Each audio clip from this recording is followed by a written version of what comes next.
함께 하나님의 말씀 보겠습니다. 요한복음 15장 1절에서 17절입니다. 오늘 저와 여러분이 함께 묵상할 말씀은 요한복음 15장 1절에서 17절입니다. 같이 읽겠습니다. 나는 참 포도나무요 내 아버지는 농부이시다. 내게 붙어 있으면서도 열매를 맺지 못하는 가지는 아버지께서 다 잘라버리시고 열매를 맺는 가지는 더 많은 열매를 맺게 하시려고 손질하신다. 너희는 내가 너희에게 말한 그 말로 말미암아 이미 깨끗하게 되었다. 내 안에 머물러 있어라. 그리하면 나도 너희 안에 머물러 있겠다. 가지가 포도나무에 붙어 있지 아니하면 스스로 열매를 맺을 수 없는 것과 같이 너희도 내 안에 머물러 있지 아니하면 열매를 맺을 수 없다. 나는 포도나무요 너희는 가지이다. 사람이 내 안에 머물러 있고 내가 그 안에 머물러 있으면 그는 많은 열매를 맺는다. 너희는 나를 떠나서는 아무것도 할 수 없다. 사람이 내 안에 머물러 있지 아니하면 그는 쓸모없는 가지처럼 버림을 받아서 말라버린다. 사람들이 그것을 모아다가 불에 던져서 태워버린다.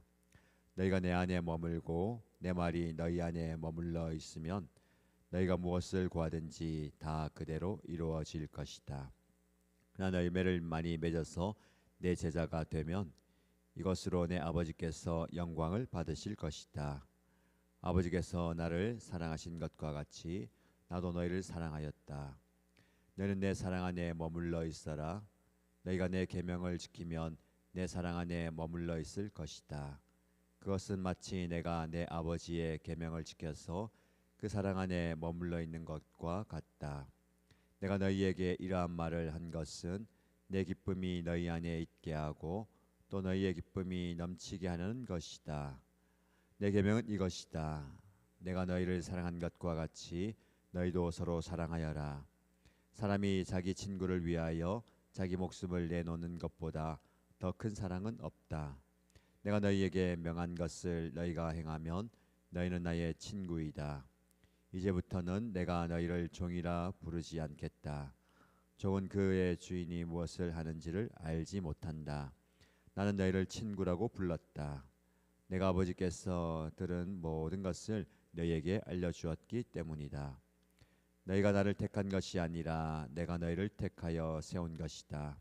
그것은 너희가 가서 열매를 맺어 그 열매가 언제나 남아있게 하려는 것이다. 그리하여 너희가 내 이름으로 아버지께 구하는 것은 무엇이든지 다 받게 하려는 것이다. 내가 너희에게 명한 것은 이것이다. 너희는 서로 사랑하여라. 아멘. 하나님의 은혜 가운데 하루가 시작되었습니다. 오늘 하루도 말씀의 은혜 가운데 가시고 그 은혜를 통해서 힘을 얻는 복된 날 되길 바랍니다. 여러분 화분에 심겨진 꽃 있잖아요. 혹은 들에 있는 꽃이 예뻐서 꺾어다가 화병에 꽂아 넣은 적 있잖아요. 처음에는 생생하고 아름답습니다. 근데 시간이 지나면 뿌리와 줄기로부터 잘려나간 꽃은 아무리 정성을 들여도 결국은 시들 수밖에 없죠. 왜 그렇습니까? 생명의 공급이 끊어졌기 때문에 그렇습니다. 우리 신앙생활도 이와 같습니다. 많은 성도가 왜 내 신앙은 제자리 걸음일까? 왜 내 삶은 성령의 열매가 맺히지 않을까? 고민하면서 더 열심히 노력해 봅니다. 근데 정작 중요한 뿌리와 줄기 되시는 예수님께 깊이 뿌리 내리는 일에는 소홀할 때가 많습니다. 오늘 본문에는 예수님께서 우리에게 아주 단순하지만 강력한 말씀을 하십니다. 내 안에 머무르라. 열매를 맺으려고 애쓰기보다 먼저 예수님의 사랑이라는 토양에 깊이 뿌리 내리고 그분과 하나 되라라는 말씀입니다. 오늘 말씀을 통해서 저와 여러분들 내 힘으로 무언가를 만들어내려는 종교적인 열심보다 그것을 좀 내려놓고 예수님의 사랑 안에서 잠기는 관계의 회복이 일어나기를 축복합니다. 먼저 살펴볼 말씀은요. 1절에서 6절입니다. 전적인 의탁이 열매 맺음의 시작입니다. 예수님은 하나님을 농부라고 부르시죠. 농부는 무엇을 하십니까? 열매를 맺지 않는 가지는 쳐내시고 열매를 맺는 가지는 더 잘 맺게 하기 위해서 깨끗하게 손질하십니다. 여기서 손질하신다라는 것은요, 때로 우리의 삶에 불필요한 것들, 쓸모없는 것들, 욕심과 교만 등을 잘라내는 아픈 과정일 수도 있습니다. 근데 이 모든 과정은요, 우리를 죽이려는 것이 아니라 더 풍성한 열매를 맺게 하기 위한 농부의 사랑의 표현입니다. 가지인 저와 여러분들이 해야 할 일은 무엇입니까? 농부의 손길에 나를 온전히 내어 맡기고 뿌리가 되시는, 나무가 되시는 예수님께 붙어 있는 겁니다. 예수님을 떠나서는 우리는 문자 그대로 아무것도 할 수 없습니다. 여러분 삶 속에서 혹시 열매가 없다면 내가 예수님보다 먼저 앞서 달려가고 있는 건 아닌가? 혹은 예수님의 손길이, 하나님의 잘라내는 손길이 아파서 그분을 밀어내고 있지는 않은가를 돌아보아야 됩니다. 전적으로 우리 하나님께 내어 맡길 때에 그걸 의탁한다라고 표현하죠. 그분께 다 의탁할 때에 비로소 내 능력을 뛰어넘는 하나님의 열매가 맺히기 시작합니다. 오늘 본문의 말씀에 있는 원리를 잘 이해하시기 바랍니다.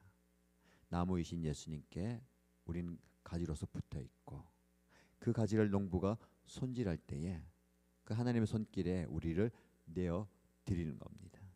열매 맺음의 비결이 여기에 있습니다. 여러분의 삶 속의 문제를 해결하기 위해서 예수님을, 하나님을, 성령님을 이용하려고 합니까? 아니면 주님의 손길에 나를 의탁하면서 그분 안에 거하기를 원하는 삶을 살고 있습니까? 주님 안에 거하는 삶, 주님 안에 머무는 삶이 중요합니다. 오늘 하루 여러분들이 어떤 결정을 내리기 전에 제가 예수님께 붙어 있는 가지임을 기억합니다. 이 일에서 예수님의 생명이 저를 통해서 흘러가게 하소서라고 기도하는 시간을 가져보시기 바랍니다. 두 번째 우리가 묵상할 부분은 7절에서 11절입니다. 선택이 아닌 생명줄로서의 계명을 말씀하시는데요. 예수님의 사랑 안에 머문다는 것은 예수님의 계명을 지키는 것입니다. 세상은 계명을 자유를 억압하는 규칙으로 봅니다.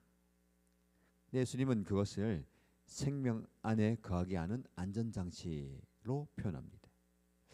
물고기가 물속에 있을 때 가장 자유로운 거죠. 성도는 주님의 말씀 안에 거할 때 가장 자유롭고 평안하게 되는 겁니다. 저와 여러분들이 하나님의 말씀을 지키는 이유가 무엇입니까? 우리 하나님을 조정해서 무언가를 얻기 위함은 아니죠. 하나님께서 우리를 사랑하시기 때문에 아주 사랑하셔서 우리도 하나님을 사랑하시기 때문에 그 사랑 안에 거하는 겁니다. 그 사랑 안에 거하는 것이 안전함이고 평안함이 되면 좋겠습니다. 말씀 안에 거할 때 예수님은 무엇이든지 원하는 대로 구하라 그리하면 이루어 주리라고 약속하셨습니다. 우리 주님과 마음이 합해진 사람의 기도, 그 기도는 응답받는 기도가 됩니다. 하나님의 말씀은 우리를 억압하거나 또 진두르는 짐, 족쇄가 아니죠. 우리 안에 기쁨을 충만하게 만드는 생명의 통로입니다. 말씀을 지키는 것이 부담이 되십니까? 말씀을 지키는 것이 짐이 되십니까? 그게 아니라 말씀 안에 거한다라고 생각하면 좋을 것 같습니다. 말씀 안에 거하는 삶. 그래서 그 말씀이 나를 완전히 주도하고 또 내가 말씀에 사로잡혀 있을 때에 우리는 참된 평안을 누릴 수 있는 거죠. 주님의 말씀이 여러분 삶의 구석구석을 통제하도록 내어드리고 있습니까? 아니면 내가 원하는 부분만 골라서 듣거나 마음에 담으려고 하지 않습니까? 여러분 하나님의 말씀을 읽어가면서 그 중에 내 마음에 가장 찔림이 되거나 도전이 되는 문장 말씀을 기록하거나 또 암송하거나 마음에 좀 새겨 보십시오. 그리고 그 말씀을 내 삶의 생명줄로 여기면서 그 말씀이 날 이끄는 대로 오늘을 살아보시기 바랍니다. 그래서 오늘의 말씀 묵상을 한번 듣는 것, 은혜 받는 걸로 끝나지 마시고 하루 종일 그 말씀을 묵상하는 겁니다. 그리고 그 말씀을 끌고 살아보는 겁니다. 그 말씀이 또 나를 끌고 갈 수 있도록 내 삶을 한번 내어드리시기 바랍니다. 그래서 말씀에 붙잡힌 저와 여러분 되길 축복합니다. 마지막 부분입니다. 12절에서 17절 말씀 보시면 사랑의 열매는 희생의 향기로 증명된다라는 것을 보게 됩니다. 예수님이 주신 계명은요, 내가 너희를 사랑한 것과 같이 너희도 서로 사랑하라, 이것입니다. 예수님은 저와 여러분을 위해서 목숨을 버리는 친구가 되어주셨습니다. 오늘 말씀에 보면 우리를 친구로 삼아주셨다, 너희는 나의 친구다 라고 말씀하십니다. 예수님의 사랑은 말에 그치지 않고요, 십자가라는 확실한 증거로 우리 안에 나타나셨습니다. 우리가 예수님의 사랑 안에 머물고 있다는 가장 확실한 증거는 우리 주변의 연약한 이웃들을 향해서 내 시간과 마음과 물질을 내어주는 희생에 있습니다. 예수님이 저와 여러분을 택하여 세우신 목적이 무엇일까요? 이 세상에 나가서 언제나 남아있는 열매를 맺게 하기 위함입니다. 오늘 본문의 말씀의 핵심은요, 어디서든지 우리는 열매를 맺어야 되는 겁니다. 돈이나 명예 그런 것들은 사라집니다. 예수님의 이름으로 베푼 그 사랑은 남아 있습니다. 여러분이 받은 사랑이 너무 크기 때문에 도저히 나누지 않으면 견딜 수 없는 그런 은혜가 있길 축복합니다. 이게 예수님의 사랑에 푹 잠겨 있는 사람의 모습입니다. 오늘 저와 여러분들이 맺어야 할 열매가 무엇입니까? 다른 사람을 향한 관심과 손길과 희생입니다. 오늘 하루 살아가실 때에 어떻게 살 것인가를 고민하실 텐데, 내가 만난 사람에게 사랑과 관심과 희생과 섬김을 나누어 주셔서 그 사랑의 열매를 맺어가는 저와 여러분 되면 좋겠습니다. 여러분의 신앙의 열매가 나 자신의 만족에만 머물러 있지는 않습니까? 예수님이 여러분을 친구 삼아 주신 것처럼 여러분도 누군가에게 진정한 친구가 되어주시기를 바랍니다. 오늘 내가 가진 것 중에 가장 아끼는 것이 무엇입니까? 그것을 누군가를 위해서 한번 허비해 보십시오.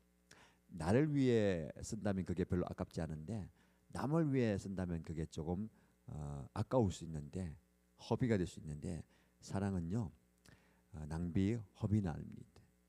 쏟아부어 줄 때에 그분이 감동을 하게 될 것이고 그분에게 예수님의 사랑이 전달될 겁니다. 오늘 하루 사랑의 열매를 맺어가는 저와 여러분 되시기를 주님 여러분 축복합니다. 함께 기도하겠습니다. 첫 번째 기도 제목입니다. 내 힘으로 열매를 맺으려는 조급함을 버리고 오직 주님께 깊이 뿌리 내려서 주님이 공급하시는 생명으로 살기 원합니다 라고 기도하십시다. 두 번째 기도 제목은 주님의 말씀이 내 영혼의 양식이 되어서 내 생각과 가치관을 지배하고 제가 말씀에 순종하는 기쁨을 경험하기 원합니다 라고 기도하십시다. 세 번째, 공동체를 위해서 기도할 때 우리 교회 공동체와 우리 목장 공동체가 서로의 아픔을 돌아보는 사랑의 공동체가 되게 하시고 세상 속에 나가서 사랑의 열매와 섬김의 열매, 희생의 열매를 많이 맺어가는 아름다운 공동체가 되게 하소서라고 기도하십시다. 우리 함께 이 기도 제목으로 기도하시고요, 개인의 기도 제목 올려드리면서 함께 간절히 기도하겠습니다. 하나님 아버지 감사합니다. 참 보도나무이신 예수 그리스도 안에 우리 자신을 가기 원합니다. 우리가 그동안 줄기에서 잘려나간 것처럼 내 힘과 수단으로 아름다운 인생을 살아보려고 애썼습니다. 주님을 떠난 열심, 주님을 떠난 그 모습이 얼마나 공허하고